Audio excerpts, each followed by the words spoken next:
What's going on, everybody? This is Coach Wade, and today we're going to answer a question that confuses a lot of new investors. What's the difference between an ETF and a mutual fund? Now, if you've been learning about investing, you probably heard both of these terms. Someone says, you should buy an ETF. Then someone else says, I prefer mutual funds. And you're sitting there thinking, aren't they basically the same thing? Well, yes and no. Let's talk about it. First, here's something that surprises a lot of people. An ETF and a mutual fund are not investments by themselves. They're simply different ways of owning investments. Think about it like this. Imagine you want to buy bottled water.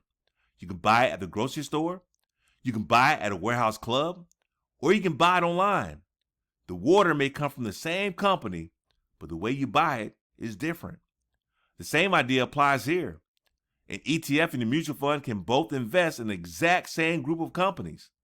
For example, you can own an S&P 500 index mutual fund. You can also own an S&P 500 index ETF. Both are designed to follow the same index. Both may own many of the same companies. The difference isn't necessarily what they own, it's how they're bought and managed. Let's start with mutual funds. A mutual fund pools money from many investors and invests that money according to the fund's investment objective. When you buy or sell shares of a mutual fund, the transaction is typically processed after the market closes for the day. That means everyone who buys or sells that fund on the same day generally receives the same closing price. Now let's talk about ETFs. ETF stands for Exchange Traded Funds. The biggest difference is right there in the name. They're traded on a stock exchange. That means ETFs can generally be bought and sold throughout the trading day while the market is open, just like individual stocks. So if the market is open at 11 o'clock in the morning, an ETF can typically be bought or sold at this current market price. A mutual fund generally waits until the end of the trading day. Now let me ask you something. Does that difference really matter for someone investing for retirement over the next 30 years? For many long-term investors, probably not. If your goal is investing consistently over decades, whether your purchase happened at 10:30 in the morning or after the market closes may not have a significant impact on your long-term results. That's why I encourage people not to get distracted by the small details while ignoring the big picture. Now here's another area people compare. Investment minimums. Some mutual funds may have minimum investment requirements. Others don't. Many ETFs allow you to begin investing with the cost of a single share, and today, some brokerage firms even offer fractional shares. The rules vary depending on the brokerage firm and the specific investment you're using. Another difference people often mention is fees. Years ago, ETFs were often known for having lower expenses. Today, many index mutual funds and index ETFs both offer very low expense ratios. That's why I always encourage people to compare the actual cost of the investments they're considering instead of assuming one is always cheaper than the other. Now, here's something I really want you to understand. Whether you choose an ETF or a mutual fund, the most important question isn't, is it an ETF or is it a mutual fund? The more important question is, what does it actually invest in? Because an ETF can be excellent or terrible. A mutual fund can be excellent or terrible.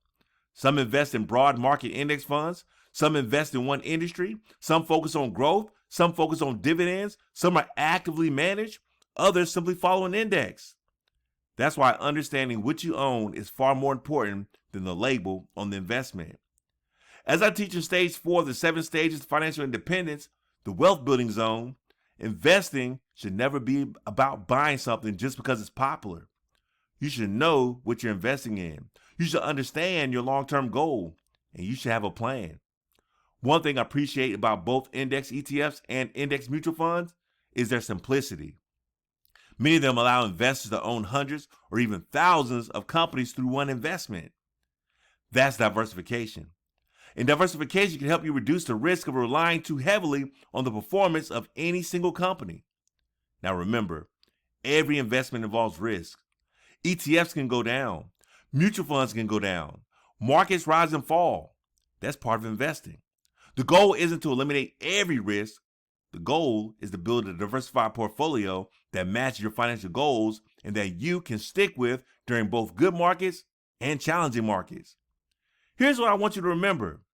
An ETF and a mutual fund are often just different ways of owning investments. Many can invest in the exact same companies. ETFs generally trade throughout the day on a stock exchange. Mutual funds are typically priced once each business day after the market closes. For long-term investors, the choice between the two may be less important than choosing a well-diversified, low-cost investment that fits your financial plan. I'm Coach Wade, and I believe in investing doesn't have to be complicated. Don't get caught up in all the financial jargon. Focus on understanding what you own. Keep your costs reasonable. Stay diversified. Invest consistently and give your money time to grow.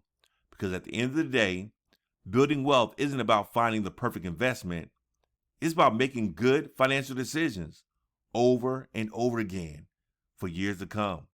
I'll see you in the next lesson.